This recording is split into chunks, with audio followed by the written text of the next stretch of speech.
Bamako ana lamini na bolomada dugu Mali kɔnɔ Mali kɔ kan Boubacar Sidiki an sigira kɛnɛ kan laadala jɛma anw fɛ yan sɛbɛnfura minnu bɛ laadala bɔli kɛ Boubacar jamana kunnafoni de bi sɛbɛn sɛbɛnfura ninnu kɔnɔ minnu b'a sɛbɛn i k'a dɔn sɛbɛnnikɛlaw i dabaji karamɔgɔw don ɲininikɛlaw don suko ni dugusɛjɛ cɛ kunnafoni balani sani dugu cɛ olu de b'a walu dugu ma taa n'o kɛra ka ban Boubacar Sidiki k'a dɔn kunnafoni bi jɛnsɛn a bɛ sira caman minɛ sira min n'o kɔni ka teli o ye anw ye sabula sɛbɛnfura ninnu an b'a fara ɲɔgɔn kan Boubacar Sidiki min yɛrɛ sɛbɛnnen don an b'a ɲini k'o de lakali a bɛ kɛ sababu ye jamanaden fanba bɛɛ lajɛlen ka kunnafoni sɔrɔ foli ani tɔnni an n'o kɛ ka ɲɛsin lamɛnbaa bɛɛ ma Mali kɔnɔ Mali kɔ kan nka u ka se k'an sɔrɔ k'u sigilen to u sigiyɔrɔ la o sababu a n'o daliw o danganiya bɛ maa min bolo bi o de ye Jimson Control ale kɔni a bolongɔni den t'a bɛ taama na nɛgɛw ni ɲɔgɔn cɛ a bɛ kala dɔ a bɛ dɔ ɲɔni yelen dɔ bɛ mɛnɛ a bɛ dɔ fa n'o kɛra ka ban i k'a dɔn fiɲɛ tulukala b'a salo ka taa yɛrɛ kɛ fa bɛɛ lajɛlen na Boubacar Sidiki ni an tilala dɔɔni an jaw ka se k'a ye an bɛ kuma minnu kan ka kɛ ani an bɛ baara kɛ k'an kɛ cogo min na o bɛ bɔ sinima na sinimani min n'o bɛ bɔ telefɔniw na sinimani dɔ kɛ ngo kɔni ye wota kuma kura dɔ b'i da ayi Facebook ni dɔn a bɛɛ tɛ sinimani tɛ de ya n'a bɛ komi sinimani sɔgɔmada in na maa min kɛlen bɛ k'i wakili don la cɛni zurunin don a tɔgɔ de ko Mamutu Kamara Mamutu Zurunin a bɛɛ ta kangari caman dara n ye Mamutu Zurunin ko in na Mamutu ka sɔrɔ ka a kɛwale ka jan tɛ foyi surumanin don o bɛ Mamutu bolo sɛbɛnfuraw kalani e ni ne fila tɛnkunnen bɛ ɲɔgɔn na ɛlɛ ni ji bɛ yamaruya di an b'an jɔ a la o bɛɛ non ne ko bala cogo bɛɛ di Boubacar Sidiki n bɛ n bolo bɔgɔ ka don n bɛ bɔ ni sɛbɛn ye sɛbɛn min n'u k'a ma l'indicateur de renouveau a bɔli ko siɲɛ 4,000 siɲɛ 290 ani siɲɛ 2 Boubacar Sidiki maa min y'a sɛbɛn a tɔgɔ de ko Isa Jakite Nabila Isa Tuama ko Boubacar Sidiki i k'a dɔn jɔnwala yanni sɔɔni cɛ an daamatɔ i k'a dɔn Mali bolonfuranjɛw la an bɛ sɔn ka wari tɔmɔ Boubacar Sidiki kilo fɔlɔ kɛlɛw sabula i k'a dɔn wari bondo ani wari sun e ko a tɛna falen Mali kɔnɔ sɔɔni wa Boubacar Sidiki kɔrɔtɔ bɛ na ni sara jugu cɛ ye a ko Mali gouvernement a ye bɛnkan sɛbɛn 3 a y'o bolonɔ bila Boubacar Sidiki i y'a dɔn awa min ye sanu bondo ye sanu ju bɛ Mali kɔnɔ Boubacar Sidiki nka a bɔli jɔlen kun don ala ni gouvernement kun ye sariya min da Boubacar Sidiki sabula sanu bɔlaw mɛnna Mali kan u b'an ka sanu de bɔ u bɛ bɔ n'a ye ten Mali u b'an bolo lasɔn o banna Boubacar Sidiki k'a dɔn ayiwa code minier sarakisɛ minnu sigira n'i ma ɲɛ k'i bɛ Mali sanu bɔ i bɛ nin kɛ i bɛ nin kɛ i bɛ nin kɛ Boubacar Sidiki o de kɛra sababu ye caman k'i kɔ don sɛbɛnnikɛla ko minnu kɔni ye taasi kɛ ka miiri kɛ u sɔnna o sarakisɛw bolili ma ntɛnɛn don juillet kalo tile 28 awa bɛnkan sɛbɛn tɛmɛna société minière 3 ani Mali ni ɲɔgɔn cɛ Fabula Gold Mining Banyama Mining ani Kalana Mine d'Or Boubacar Sidiki sɛbɛnnikɛla ko a bolo bila sɛbɛn ministre min bɛ nafolo kunna n'o ye Bɔbɔkɛ Pasa ye ministre sanu ani ministre min bɛ sanu ani dugukolo a sɔrɔ bolo kan Boubacar Sidiki ni ministre fila in olu de tun bɛ kɛnɛ kan ani ni société sɛbɛnnikɛla ko i k'a dɔn sanu Alfuseni Sanu y'a jira k'a fɔ bi kɔni min ye Mali ye an bɛ se k'an disi gosi bɛnkanw ni hakilina minnu kun b'an kɔnɔ n'o ye code minier ye san 2023 ni maa min b'a fɛ ka Mali sanu bɔ Boubacar Sidiki jɔ ko a la fo o bɛnkanw i k'o de bato wa o k'i bɔ yen fɔlɔfɔlɔ Boubacar Sidiki i k'a dɔn sanubɔlaw i k'a dɔn minɛn o minɛn n'o bɛ na u bɛ baarakɛminɛn minnu san Boubacar Sidiki Mali kun ye sale bɔ a bɛɛ kan an k'o ma exonération o banna Boubacar Sidiki minɛn o minɛn n'i b'a donni ka na fɛn o fɛn n'o ye sanu bɔ minɛn ye walima i ka baarakɛ minɛn i b'a wari sara o tɛ kelen ye Boubacar Sidiki i k'a dɔn o y'a damata sɔrɔ ye o fana bɛ code minier kɔnɔ o k'i bɔ yen Boubacar Sidiki i k'a dɔn bɛnkan minnu bɛɛ baarakɛla minnu bɛ taa fanba de bɛ taa Mali kɔnɔ a bɛɛ bɛ kɛ Maliden ye nin société 3 in bɛɛ lajɛlen ko k'u sɔnna a ko n'i y'a ta k'a lajɛ i tulo jɔ a ma se i ka girinkayɔrɔ ma o société Somika Boubacar Sidiki san 10 olu bɛna o baara de kɛ jamana in kɔnɔ Boubacar Sidiki k'a dɔn ayiwa min ye san o san miliyari 100 ni miliyari 35 o bɛ Allah a ye kuma min fɔ o don an bɛ wari tɔmɔ sɔɔni miliyari 100 miliyari 35 Boubacar Sidiki k'a dɔn san o san u b'o de dasi jamana wande kɔnɔ Boubacar Sidiki n'i y'o wari jateminɛ san 10 kɔnɔ a ka bon hakili ma a ko k'i bɔ yen société Fabula Gold Boubacar Sidiki miliyari 75 san o san o b'o dasi an ka wagande kɔnɔ san 5 dilen d'u ma Boubacar Sidiki k'a dɔn nin damanda min ye baarakɛla tali ye maliden 2000 olu bɛna baara sɔrɔ nin na Boubacar Sidiki k'a dɔn ayiwa min ye contrat ye n'o ye ayiwa an ka jɛ ka baara kɛ bolofara caman bi sɔrɔ a la Boubacar Sidiki i k'a dɔn o ni dɔ in fana tɛ kelen ye nin bɛɛ lajɛlen y'a damata sɔrɔ de ye an ka jamana kɔnɔ Boubacar Sidiki k'a dɔn fa tɛ maa na o sɛbɛnnikɛla ko min ye mɔɔw ye kɔrɔtɔlen kun don sabula a fɔra ko société minier bɛɛ lajɛlen jɔra mɔgɔ ko i k'a dɔn Mali faamaw sanu a ka ko ka ca nin kamalen kɔni a ka ko yɛrɛ de ka gɛlɛn Boubacar Sidiki ko a bɛ cogo di bi a bɛ cogo di bi ni ko ma gɛlɛya a bɛ ɲɛ wa an bɛ donni minɛ ko bi Boubacar Sidiki k'a dɔn nin société ɲɛmaa bɛɛ lajɛlen kumana nin bɛɛ y'a jira k'a fɔ u sɔnna Mali ye hakilina min fɔ Mali ye sarakisɛ minnu fɔ olu b'o labato kaw Boubacar Sidiki k'a dɔn nafolo min fɔlen don fana u b'a kɛ baara ninnu kɔni u bɛna kalo 6 kɛ Boubacar Sidiki k'u ka minɛnw dɛmɛ kalo 8 n'a bi dafa yɔrɔ o yɔrɔ Boubacar Sidiki o y'a sɔrɔ u ye dingɛ senni daminɛ ka sanu bɔli daminɛ o tuma min ye wagande ye an bɛ sɔrɔ ka taa an jɔ sa k'an bolo 2 jan ni ka wari dun an bolo la k'a dɔn an da la k'a dɔn an sen la nin kun ye sɛbɛn ye an ye min bɔ éducateur wari sɔrɔla ka ban o anw tɛ taa bi k'a dɔn an da la k'a dɔn an tɛgɛ la k'a dɔn an sen la a banna i b'a dun yɔrɔ wɛrɛ jumɛn na i b'a fɛ ka nani kɛ o ɲɛ b'i bolo ja la cybercriminalité nam nin kun ye sɛbɛn ye an ye min bɔ indicateur de renouveau kɔnɔ a ka bi bɔli la karamɔgɔ tɔgɔ tugara l'indicateur de renouveau an b'u fo n'i ye n tɛgɛ dɔn ni sɛbɛn bɛ bɔ sɛbɛn min n'u k'a ma ko le confident tasuma min bɛ baji kunna ta o tɛ tasuma gansan ye n'i ye n tɛgɛ dɔn maa min kɛ bɛ ka fasiri kɛ le confident kɔnɔ o ye IDM ye IDM ko min ye jirituru ye ɲinɛnzan o bɛna kɛ a campagne ta ko 31 n'a ye n'i y'a sɛbɛkɔrɔ lajɛ campagne national de reboisement an ka jirituru san o san gouvernement a bɛ wuli ka jɔ kɛ o wuli ka jɔ n'i y'a lajɛ nin jirituru yɛrɛ hakilinaw ka se ka ta kabi san 1995 i b'a ye k'a fɔ nin baara ninnu u nun donna k'a minɛ dɔw kana se bi ma i b'a ye k'a fɔ wulikajɔ caman o kɔni o fari dala gouvernement fɛ o ni an baarakɛɲɔgɔn n'o y'an ka partenaires ye olu kɛn bɛ k'u tɛgɛ di ɲɔgɔn ma waasa wulikajɔ n'o ye nin jirituru ye a bɛ se ka don ba la cogo min na o hukumu de kɔnɔna na sibiri don n'o bɛnna juillet kalo tile 26 ma san 2025 n'i y'a sɛbɛkɔrɔ lajɛ anw ka Bamakɔ dafɛ dugu min bɛ yen n'a bɛ wele ko commune rurale de Dogoduma o kɔni jɔn ko ala o de bɛ wele ko Koyanbugu bɛɛ b'a dɔn ni min ye commune rurale de Dogoduma o de ye Koyanbugu a bɛ Lafiyabugu ale bɛ fa jumɛn fɛ sigida 4 n'a kɔnɔ sigida 4 yɔrɔ jumɛn commune Gatigɛ Lafiyabugu zone in de o de ye Dogoduma Kɛmɛburama o kɛn bɛ ka a dilan a ka so sanfɛ kulu min sanfɛ dɛ yen fa de don Kɛmɛburama Samuru Sure a ka so sanfɛ kulu min sanfɛ o kɛn bɛ k'a i tɛ foyi dɔn tariki la i tɛ fɔ ka na wa ayiwa Kɛmɛburama nam n'i y'a sɛbɛkɔrɔ lajɛ ɲɛma dɛ yɔrɔ min n'i bɔra k'a ko fɔ i ye sisan Kɛmɛburama n'o ye Samuru Ture jɔkɛ ye a jɔ bɛ so sanfɛ fara la yɔrɔ min na kuluja min sanfɛ dɛ o kɛnɛ min n'a bɛ wele ko parti des sofa o kɛnɛ o de ɲinina anw ka seko ni dɔnko ministre fɛ Mamu Dafe waasa min ye nin parti in ye jiri bɛ se ka turu a kɔrɔ cogo min n'a fɔ ka wasa o taabolo bɛɛ lajɛlen a y'a ɲini cogo min na a kɛla ten wa nin kɛnɛ kɔnɔna na i b'a ye fana k'a fɔ kɛnɛ bonya min kun t'a bɛ ka sigi anw ka cɛmancɛ fanga fanga bulon ɲɛma journal de division Ablaye Mayiga n'i y'a lajɛ ministre de l'administration territoriale fana don wa n'i y'a lajɛ fana a kɛrɛfɛ ministre de l'environnement de l'assainissement du développement durable madame Doumbia Mariam Tangara ka taa se Kulukɔrɔ gouverneur ma colonel Lamine Kapori Sanɔgɔ min ye PT colonel Lamine Kapori Sanɔgɔ l'un des meilleurs gouverneurs du Mali mais ça je te dis et puis il est très jeune il est jeune a farikolo de ka dɔgɔ ma farikolo dɔgɔmani cɛ pasani don a ka surun nka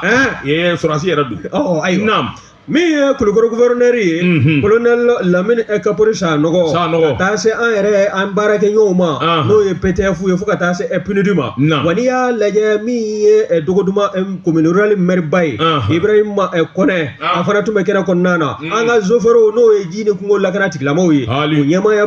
bolo bɛɛ lajɛlen kun kɛ bɛ k'i farikolo doni ka se kɛnɛ in kɔnɔna na wa n'i y'a lajɛ fana b'a ye k'a fɔ min ye parc des sauvages ye o ka sugandi commune rurale de Dogoduma kɔnɔ n'an ko a ma ko Koyamugu a kun tɛ dɔwɛrɛ ye koyi yɔrɔ in ka se ka don bala min ye seko ni dɔnko ye o yanga ka se ka yele jamana kɔnɔna na bawo n'i ye a yɔrɔ in yɛrɛ ka tariku ni k'a maana lajɛ min ye san 1893 ye min alimami Samori Ture n'a ka kɛlɛcɛw olu kɔni nan'u disi kɔni da marabaajugu la n'o ye kolon faransɛ ye u ye kɛlɛ in kɔni sɛbɛnkɔrɔ parata u ni ɲɔgɔn cɛ yɔrɔ kofɔlen in de kɔnɔna na wa min ye nin jirituru ta ko 31 n'a ye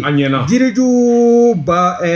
miliyɔn 41 o jiri o de kɔni o labɛn baaraw sabatilen don min bɛna turu hectare 880 ani 76 wa n'i y'a lajɛ fana dugukolo minnu n'olu cɛlen don n'u barika banna n'u fanga baalen don olu dugukolo bɛ se ka segin kuraya la cogo min n'an ko a ma ko récupération des terres min ye hectare 300 ani 85 n'a kunkan fɛ o fana baaraw bɛna bolo da wa i b'a ye fana k'a fɔ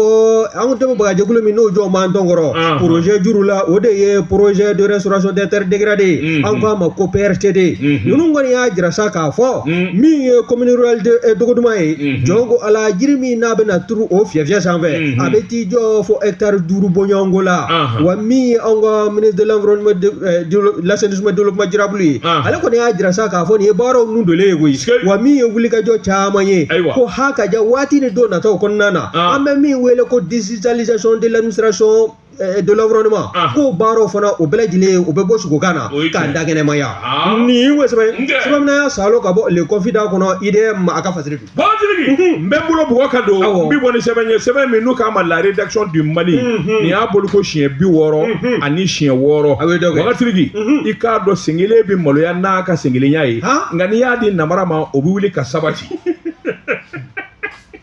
i b'a la ka kuma bi dɛ tiɲɛ don koyi ayiwa a ko bɛ yɛrɛ y'a fɔ o kuma ka ɲi ne ye n dalen de fɔ ne ye mun fɔ sisan i ko sen kelen bɛ maloya n'a ka sen kelenya ye nka n'i ye sen kelen ka jɔyɔrɔ in di namara ma o bɛ wuli ka sabati ne ka maloya yɔrɔ kun ne ka mun b'o la fɛn fɔ koyi n ka kuma a kɔni a fɔbaga de y'a fɔ j'ai compris ayiwa ça veut dire que ne ye sen kelen ye e fana ye namaro ka faama ye ne tɛ sen kelen ye kamalenbaya de bɛ n daama se la o de la n bɛ toujours kɛra kelen nka kamalenbaya de don foyi t'a la ayiwa an ka na Wagatigi non a m'a fɔ i b'i cuncu kɛrɛ kan de wa tu commences à m'emmerder et franchement ça c'est une insulte ne m'a fɔ o e de y'a fɔ i jɔ dɛ Jibi nin yɔrɔnin in dɛmɛ ka dɛ n'o tɛ c'est chaud karamɔgɔ dɔ tun kɛra ni dakɔnɔfɛn taara gɔnɔwo la a taara ta sira kana siga nɔgɔbala cogo bɛɛ Wagatigi n y'a f'i ye cogo min la rédaction du Mali u ko Wagatigi k'a dɔn min bara ka kɛ san o san nin man ka kɛ bilen Asimu Goyita tile la Wagatigi k'a dɔn angɛrɛ ko san o san kulekan de bɛ bɔ san o san ŋanamu kuma de bɛ fɔ Wagatigi k'a dɔn san o san a bɛ di maa ma min n'a feereli man kan min n'a sanni man kan Wagatigi i k'a dɔn kɛlɛ Asimu Goyita yalima wuli kuma ma se sa wa min ye ayiwa Badara alu ka kafiri fa épée ni ka kunbaw tigɛ sa k'u da tɛ tali Wagatigi k'a dɔn jamanadenw tɔɔrɔ la sɛbɛnnikɛla ko nin sɔrɔ la k'o yɛrɛ tigi de da Wagatigi k'a dɔn duwakun dɛmɛni min ye jateminɛ ye ɲinan zamiya 2025-2026 min ye confédération des sociétés coopératives des producteurs du coton kɔɔri sɛnɛnnaw ka ɲɛmaaso ɲɛmaaya bi maa min bolo a t'a de ko Yakuba Tarawele a kumana Yaku ye dondigɛla kibarumaw wele Wagatigi ni ka se ka kuma ka hakilinaw jira mɔɔw la a ko an bɛ kuma o kuma na Wagatigi ɲinan zamiya i k'a dɔn gɛlɛya bɛɛ dɛ k'a fɔ kɔɔri nasɔrɔ ɲinan ale m'a fɔ a ti sɔrɔ dɛ nka ale ma d'a la Bɔgɔsiriki k'a dɔn sabula gɛlɛya minnu dalen don ɲɔgɔn kan an ka tiɲɛ fɔ ɲɔgɔn ye wa dɔwɛrɛ tɛ dɛ min ye ayiwa angɛrɛ ye Bɔgɔsiriki k'a dɔn angɛrɛ sɔrɔli kɛ bɛ mataba ye san o san jamana dun bɛ nafolo caman de bɔ Bɔgɔsiriki ka angɛrɛ subventionné sɛnɛkɛlaw bɛ se k'a sɔrɔ wo cogo min na e mɛ mun gɛlɛya b'a la Tarawele ko a ko n'i ye yɔrɔw ta k'a lajɛ Bɔgɔsiriki k'a dɔn yɔrɔ caman bɛ yen i k'a dɔn gɛlɛya bɛ a ko tiɲɛ fɔli baden ye a tɛ badenya tiɲɛ Bɔgɔsiriki k'a dɔn tiɲɛ fɔli de bɛ kɛ sababu ye min b'a to ayiwa kow bɛ ɲɛ a ko sigi kelen don coopérative 800 Kucalakaw fɛ yen an bɛ donni minɛ ko bi Bɔgɔsiriki ale de b'a dɔn maa kelen don olu la minnu ye angɛrɛ bɔrɛ kelen sɔrɔ hali bi halisa diɲɛ b'a wuli yan Kucala coopérative 800 kelen de ye min ye angɛrɛ bɔrɛ kelen sɔrɔ ayiwa président tulo b'a la dɛ Asimi tulo bɛ nin na n b'a tɔ f'i ye o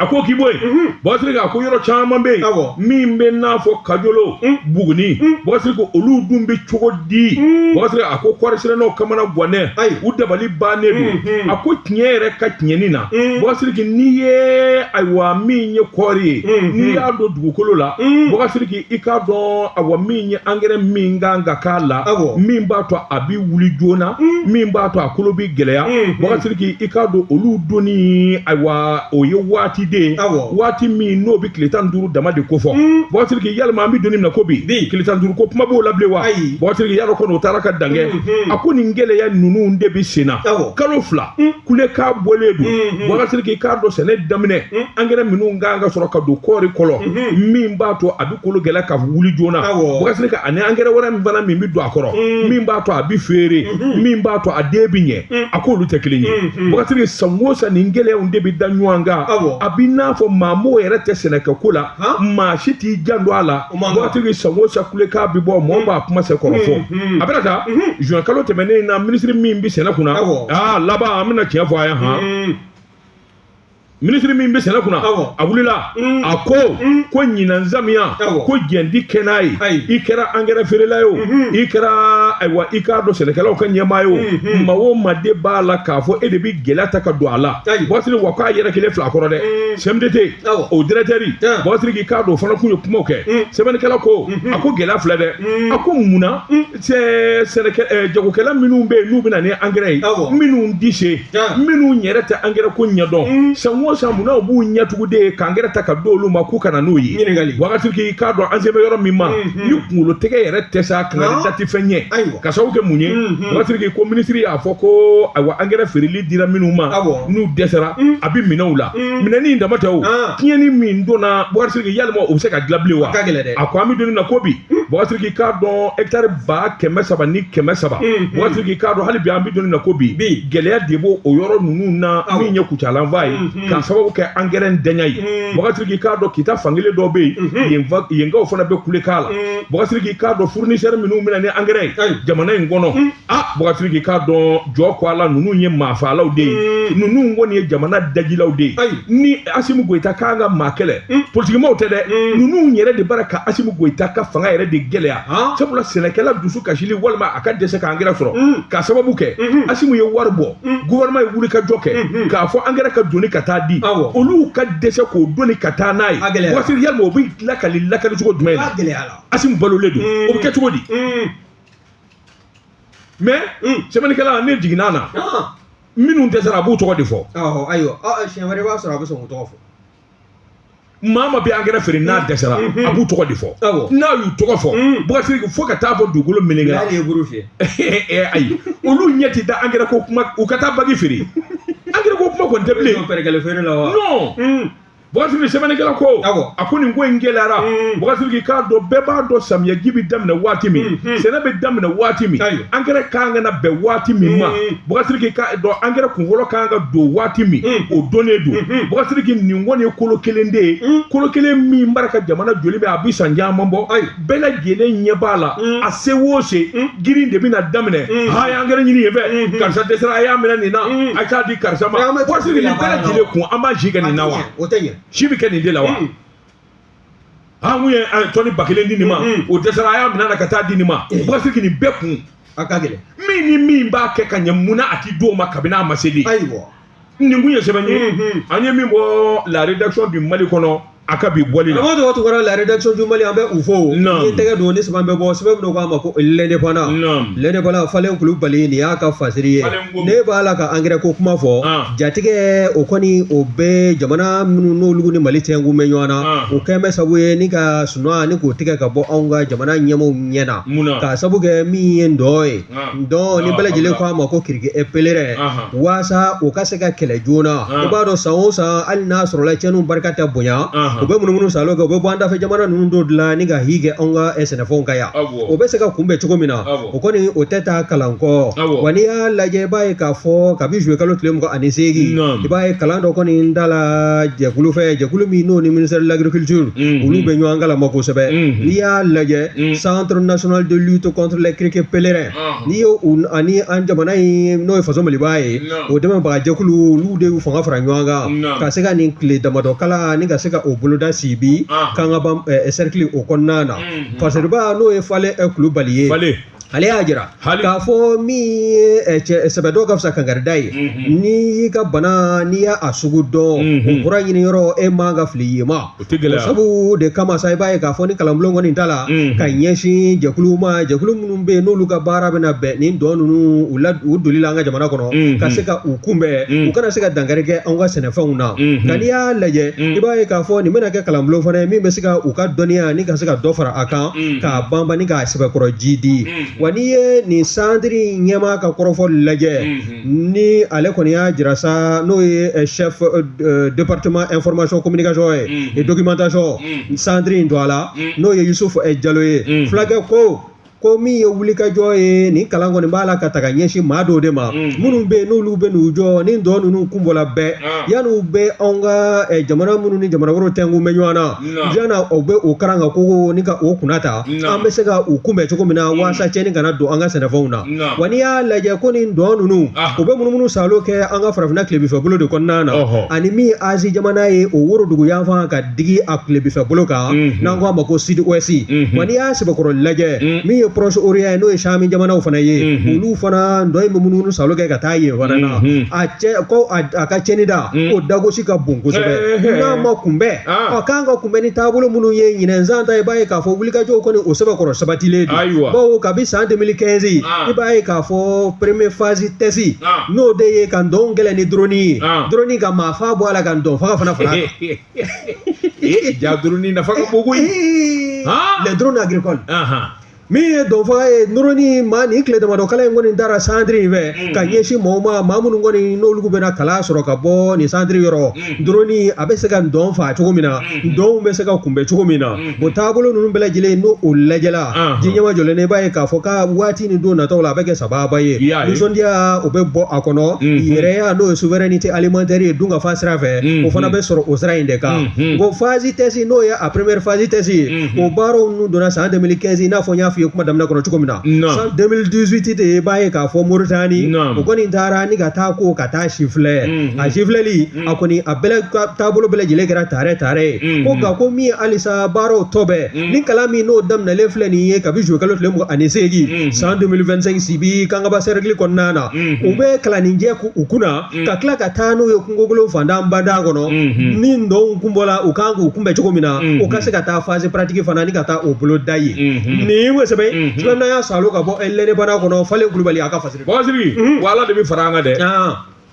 Ala ka ɲinanja min Ala k'a ɲɛ Ala k'a ja n'a ma ɲɛ Boubacar u bɛna kun sɔrɔ u b'a fɔ ko ndɔn de y'a tiɲɛ ndɔn m'a tiɲɛ dɛ dɔw ko fɔ mɛ u ma se e tɛ Mali fonctionnaire dɔn u b'a fɔ ko wayi ko ndɔn de don k'a sɔrɔ o ka cikɛlaw ka engrais d'u ma o de ye kuma koloma yɔrɔ ye Boubacar bɛ bolo Boubacar n bɛ bɔ ni sɛbɛn ye sɛbɛn min n'u k'a ma soir de Bamako la maa min y'a sɛbɛn Maimuna Dumbiya Boubacar k'a dɔn tabale gosira Korowari min ye Korowari masakɛ ye Alassane Dramane Ouattara Boubacar k'a dɔn mɔgɔw sigilen kun tɛ ni fɛn min ye i k'a dɔn a y'a fɔ kunun a ko min ye président i k'a dɔn a tako 4 na wa k'ale sɔnna a b'i kan bɔ k'a kɛnɛya b'a la a galabu bɛ a la Bosirigi sɛbɛnnikɛla ko Alassane Dramane Ouattara a ko kunun ko i k'a dɔn a ye kunnafoni di kɛ nin kuma in kɔni balila dɔw la nka dɔw kɔni nisɔndiya fɛ olu ye mankan bɔ fantan 4 bɛɛ lajɛlen na Bosirigi i k'a dɔn ani maa minnu bɛ ɲɔgɔn na fangako la n'o ye Ngwara Dabaw ye olu kɔni ko k'a tɛ se ka kɛ ka da mun kan yalima e na i ka maaya yɛrɛ bɛɛ lajɛlen kɛ président ɲɛna wa sabula i k'a dɔn san 90 b'i ni k'o sɔrɔ sa hali bi e b'a fɔ k'i bɛ kɛ i b'i kanbɔ Bosirigi kuma in kɔni wale a kanubaw Korowari n'a Lamini Ivoiriendenw minnu kɔni bɛ Alassane Dramane Ouattara fɛ olu nisɔndiyara kosɛbɛ u ye tabale gosi a ko jɔ ko ala ale b'i kanbɔ a y'i sigi k'i miiri Korowari yɛrɛ bɛ dankan min na lakanabaliya kun bɔlen bɛ Bosirigi k'a dɔn sira ni jɔrɔ ale kɔni bi siran sa ni ka fanga kalifa maa wɛrɛ ma sabula dugu in a ye baara minnu kɛ yiriwa la o kana taa dansira la o fana k'i bɔ yen a kɛnɛya b'a la a dɔnniya b'a la Bosirigi ko kuma ale b'a ɲini a ka jamanadenw fɛ u ka danaya d'a ka siɲɛ 4 min kɔni b'a to a ye baara minnu daminɛ a bɛ se k'a fori Bosirigi k'a dɔn Alassane Dramane Ouattara ye min fɔ a donkan na o ye nin ye sɛbɛnnikɛla ko ani minnu kɔni bɛ ɲɔgɔn na minnu ma jɛn n'a ye olu caman y'a jira k'a fɔ jɔnko nin kun dɛ sabula min ye jamana sariyaw ye i k'a dɔn a bara k'o sɛbɛkɔrɔ sɔsɔ o sariya ninnu dun caman yɛlɛmana kabini bila ko tɛ min kɔni b'a yamaruya Bosirigi sɛbɛnnikɛla ko i k'a dɔn ayiwa Ngwara Dabangana dɔ bɛ yen min ye Guillaume Soro ye o kɔni y'a jira k'a fɔ nin kɔni ye ko ye ko min n'a bɛna ni mankan de ye k'a sababu kɛ Ado k'a fɔ de ko 4e mandat k'a bɛn'o ɲini k'a bɛ kɛ président ye ka da mun kelen kan o tuma jamana den b'a na wa o tuma wulikajɔ ni jateminɛ n'o bɛ démocratie ko fɔ nin bɛ dansigi ko la olu tɛna jɛn n'a ye hali n'a sɔrɔla u tɛ so nka dabangama don ma o ma n'o kun kan k'i kanbɔ i k'a dɔn k'a b'i kɔ a da la présidenya nɔfɛ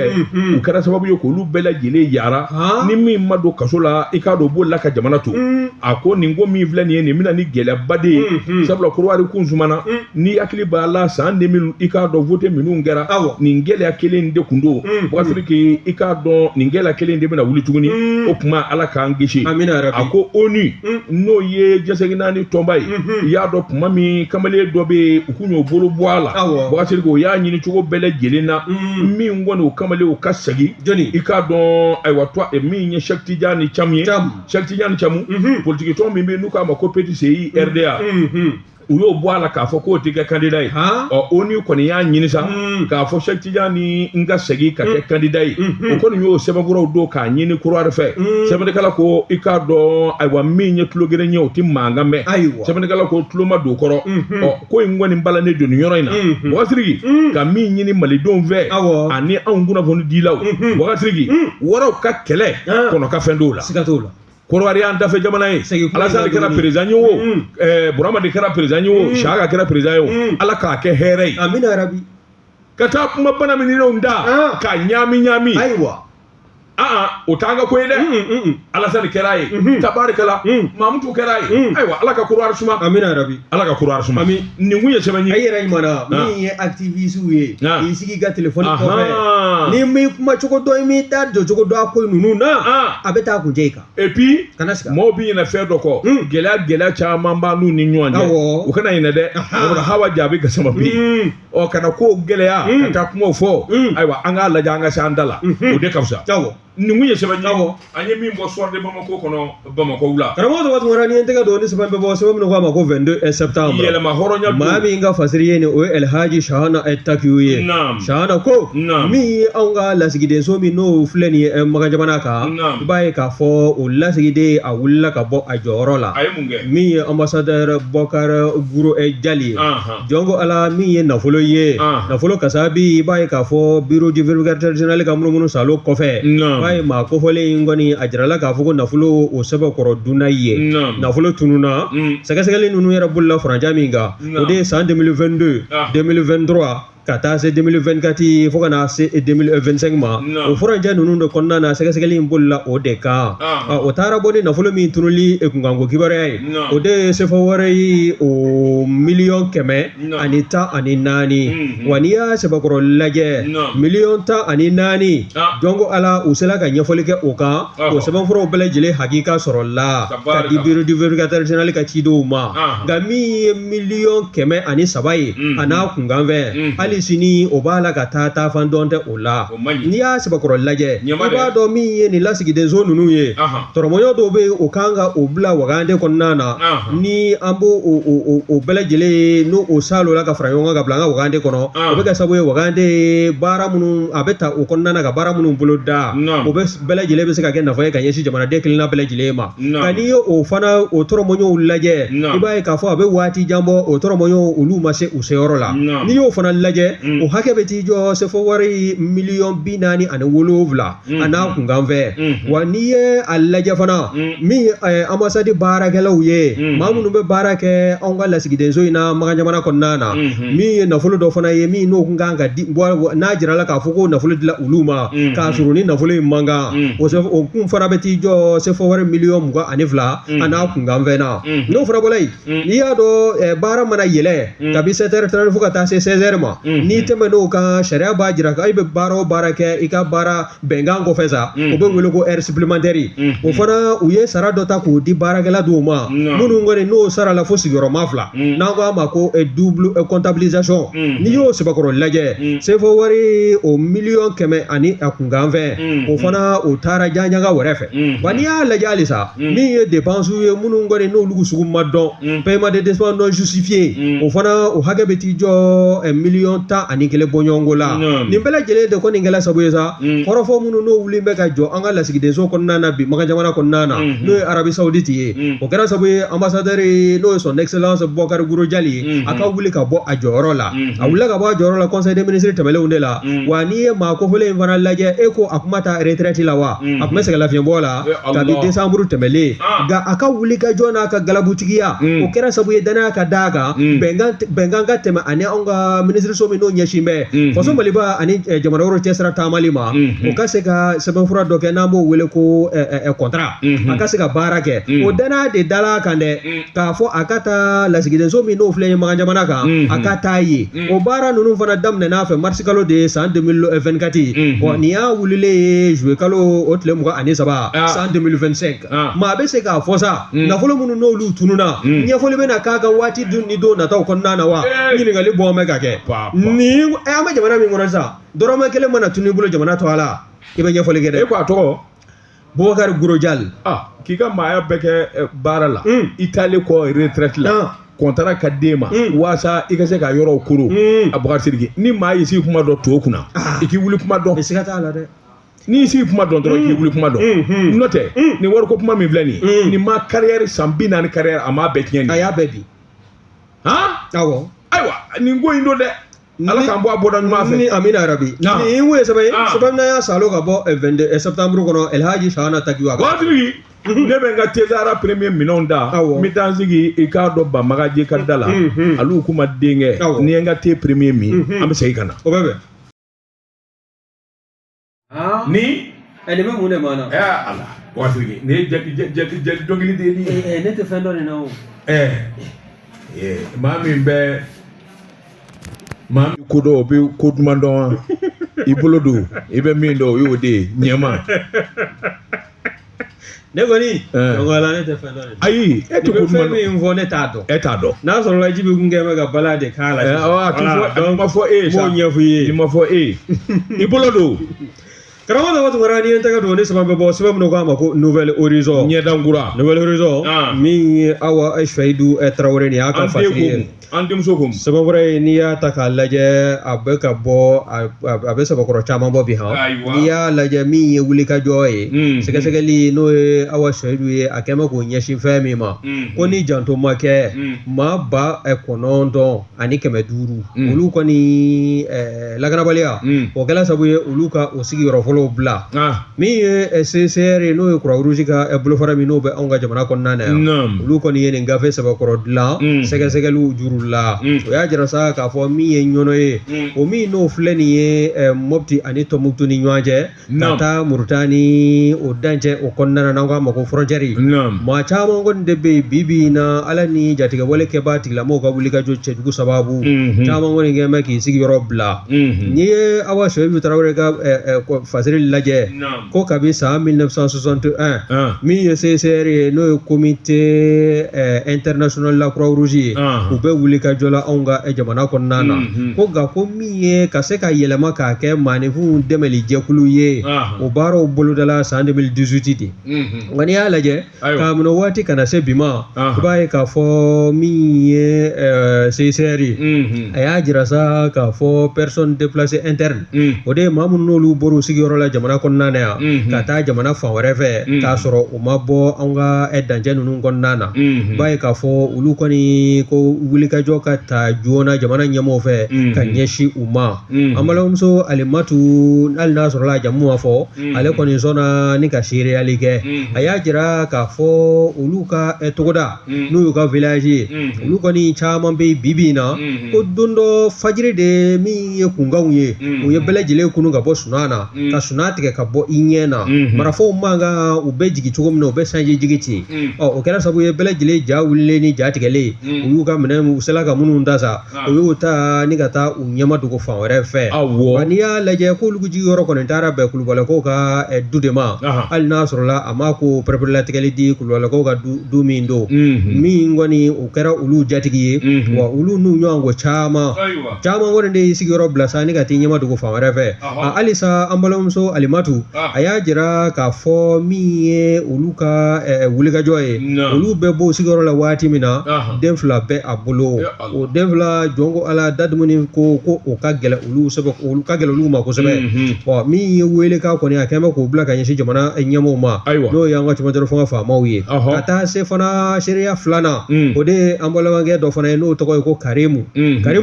ale fana y'a jira k'a fɔ olu ka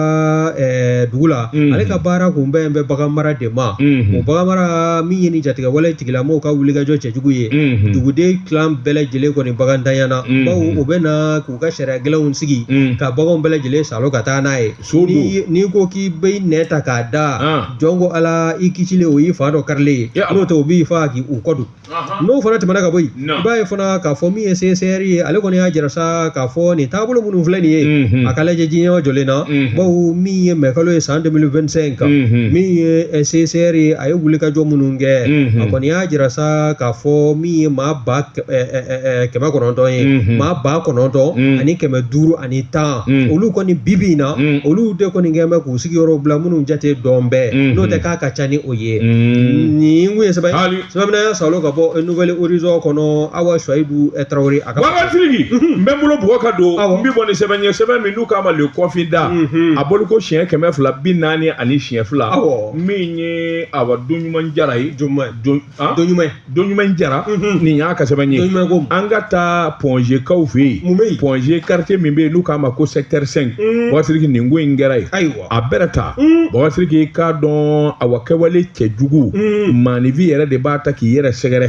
jango Awa min ye an denmusow ye Wagatigi i k'a dɔn san 20 nin dennin in kɔni a tora a la sabula jakuya i k'a dɔn lamɛnbagaw k'a kɛ to n bobara ka bonya Wagatigi walima sinbara o ka se ka bonya sabula o de ka di aw ye kana n jɔ a don a la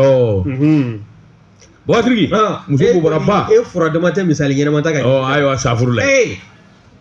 muso bobaraba walima si bonyanen don o ye jibi ninnu ka fɛn ye fo b'a poyi ka bɔ sotiɲɛ fɛ Wagatigi a b'i n'a fɔ o de ka di cɛ caman ye musomaninw fana Wagatigi Ala ma minnu sɔn an na i k'a dɔn minnu kɔni ye pɛgɛlɛ ye olu bɛɛ lajɛlen ko ko n ta ka bonya minnu ji bɛ pata i n'a fɔ namasafara bɛɛ ta ko n ta ka funu musow b'i sɔrɔ yan Wagatigi sɛbɛnnikɛla ko ni o ko ninnu don ne hakili la ka ban Wagatigi i k'a dɔn ni Ala ma far'i kan i bɛ kɛ ye ko fila ye sɛbɛnnikɛla ko Bamakɔ yan kabako ko ti ban sabula waati kɛra kunnafoni dɔw kun mara ka carinja ye fo jamana faamaw yɛrɛ de ye cɛsiri kɛ Wagatigi n'i ye nin furakisɛ in da walima n'i ye nin pikiri in kɛ i k'a dɔn a bɛ kɛ sababu ye i k'a dɔn sigila ka bonya walima sinbara ka funu Wagatigi i k'a dɔn n'u ka tile walima nin ka kɛ Ala yɛrɛ y'i da cogo min na ne ko e b'a fɛ k'i yɛrɛ b'o la mun na de o tuma mun ko b'e kɔnɔ Wagatigi a k'i k'a dɔn ayiwa min ye nin ko in damanda ye nin muso in u ma sɔn k'a to a fɔ san 20 wakati k'a dɔn pɔnze kaw fɛ yen ɔ i y'a dɔn lɔkɔliso dɔ bɛ yen dɔgɔtɔrɔw ka lɔkɔliso dɔ bɛ pɔnze wakati k'a dɔn muso in kɔni a bɛ ne ka do a kun fila bɔ i k'a dɔn sigidalamaw min ye a bɔ pɔnze secteur 5 u kamana ganna u dabali banna wakati sabula u taara bɔ denni su kan u kamana ganna a bɛna taa i k'a dɔn lɔkɔlidenw ka dɔgɔtɔrɔ lɔkɔliso min bɛ yen fa dɔ bɛ yen nɔ u b'a fɔ o yɛrɛ ma ko prison break. Prison break o tɛ tɔgɔ ɲuman ye dɛ. Tɔgɔ ɲuman tɛ dɛ. U taara denni su de sɔrɔ yen. Mɔmu ninnu ka sinima ye. Awɔ. Prison break. K'u taara denni su sɔrɔ yen. Mun de y'a su se. Ɲininkali. Bakari k'a dɔn awɔ pɔnze lɔkɔliden dɔ bɛ yen. A bɛ dɔgɔtɔrɔ kalan n'a kilan tɛ ban. Awɔ. A n'a kɛ npogotigi in kɔni sera kamalen ma. I k'a dɔn pikiri ni pikiriji dɔ b'a bolo. Awɔ. K'o k'a k'a la. A ko a ma nin ye mun pikiri.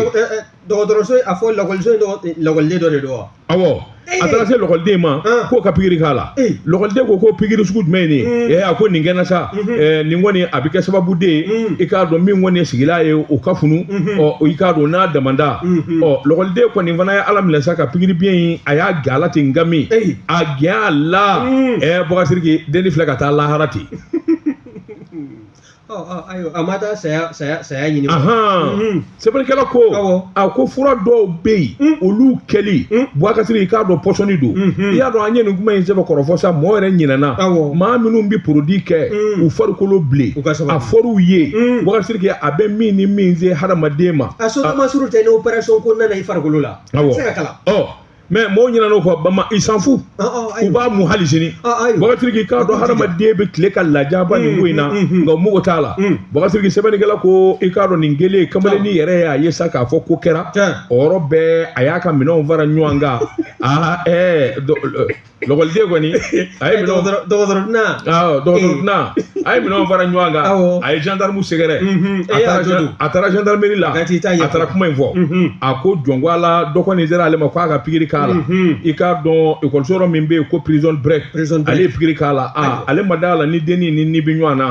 a kirikara la o yɔrɔ bɛɛ gendarmekɛ in ko a ma sisan i bɛ min kɛ ɛlɛn n'i b'i tilen polisiso de la ka taa kuma in ɲɛfɔ polisiw ye. Kana taa yɔrɔ la dɛ taa kuma ɲɛfɔ polisiw ye i k'a dɔn kamalen kɔni y'a ye sa min bɛ nin kɔfɛ ɲuman dɛ ale kɔni y'a ka sakosi ni minɛn bɛɛ fara ɲɔgɔn kan. Polisiw bɛ na t'u ka ɲininkali busanmisɛn gɔn i la hali t'i ka kalan cogo sɔrɔ. Ale y'i kɔda kalan bilen ale kɔni taara sa o lɔkɔli yɛrɛ y'o fɛ a jɛn'a bɛɛ kan a taara o. Bakari k'a dɔn kuma in kɔni wɔyɔ o yɔrɔ bɛɛ i k'a dɔn jama n'i y'u hiritɔ prison break kan ka taa sɔrɔ denni kɔni gênɛnen bɛ min ye nin fura ninnu ye Bakari k'a kangari dara la i k'a dɔn dɔgɔtɔrɔw fɛ dɛ kosɛbɛ min ye ko dɔnbaw ye u b'a dɔn sabula u y'a fɔ nin fura min filɛ nin ye n'a bɛ kɛ sababu ye ka sigilenw bonya Bakari i k'a dɔn acide hyaluronique o b'a la o dun ye produit ye min bɛ hadamaden ni kɛnɛ karaba nin fɛn ninnu n'i ma ɲɛ a kɛli kɔ Bakari k'a dɔn jamanabaw minnu b'a ɲɛdɔn ani minnu kalanna Bakari k'a dɔn fura ni fura min kan ka kɛ nka fo ka taa furaw ta ten yarɔ hali furakisɛ dɔ bɛ yen u b'a fɔ dɔ ma ko bobarabani o fana bɛ yan furafeerelaw b'a feere o ko bobarabani sinbarabani nin bɛɛ b'u bolo a dafurubani fana bɛ yen min bɛ maa bonya dafurubaniw bɛ yen nin bɛɛ bɛ furaw la a bɛɛ pɔsɔni Bakari k'a dɔn nin kɔni u mana maana musow ɲɛna ayi fa de bɛ d'u la Bakari ne ko cɛ yɛrɛ se ka kɛ maa fɛ ka sɔrɔ nin d'i la wa to cogo la i ni bɛn ɲan bɛ bɛn min fɛ ka sɔrɔ a ma se nin si ma Ala waliden sara koyi i ma kɛ ni diɲɛ ye lahara yɛrɛ taara k'i to a tun bɛ ka diɲɛ de ɲini o maa tɛ fa diɲɛ na koyi nin kun ye sɛbɛn ye an ye min bɔ le confident kɔnɔ a ka bi bɔli la. Karamɔgɔ waati wɛrɛ le confident o bɛ dan sigi an ka bi dɔn kibaru la. Waati dafara anw b'an kɔ kɛ nakɔ kɔlɔni kɔ ye burapele n'a jɛɲɔgɔn farikolo ɲɛnajɛ olu bɛ nin sɔn ni daw kan ni tɔw dunna su in na segin bɛ kɛ nin kunnafoni kelen kan foli ani tanuni an n'o kɛ ka ɲɛsin ale de tun bɛ nɛgɛ la min ye ayiwa mamutusurunin ye ale tun bɛ jaw la sini ni ala sɔnna an bɛ ye kɛnɛ ka sɔn kɔrɔ bɛ bɔ k'olu lakali baara ɲɛna wa salam.